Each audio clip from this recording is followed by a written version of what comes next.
Hello, my name is Skelegorg, and today I'm going to be going over a very simple item filter design. You can use any item you want, and as you can see, it'll give the item back to you after you're done.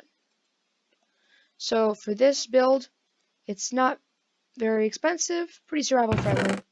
You need 6 redstone dust.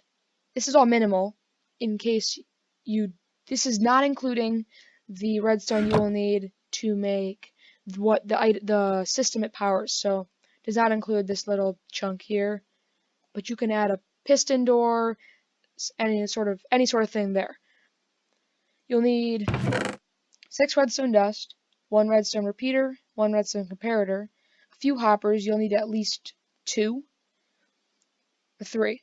You need a redstone torch, some building blocks, and 23 of your item filter. This is if you don't want to give anything to anybody else.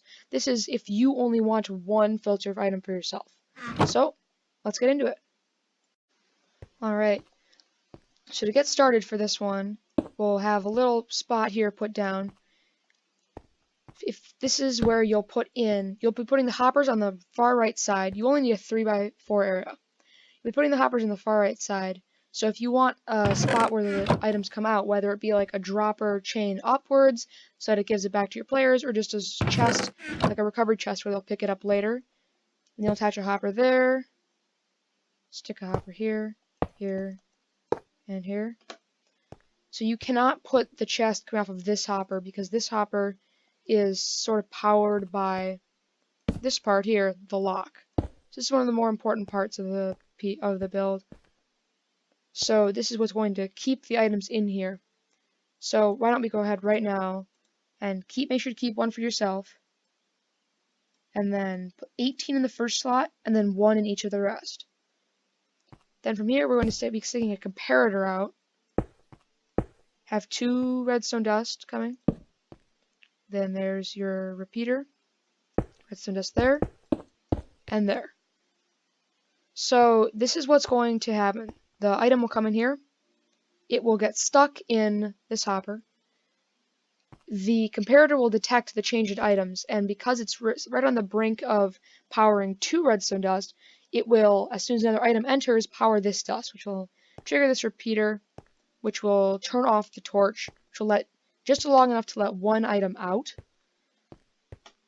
This is where you'll be hooking up your separate contraption if you have one. You'll be hooking up either right off here, or you can put it straight off here or here. But you'll have to make sure there is a repeater connected to this dust, because if you set dust here, this will not power until several more items are stacked in there. So now, if we were to throw our key in, you can see it ticking. We've got our items. And that's it. So if you take a look at what we've built, we've got our system here. You throw our item in, it will trigger our mechanic that we have connected to it, and it will dump out our key card on the other side. For added levels of security, try renaming your key card something really random, something nobody will ever guess.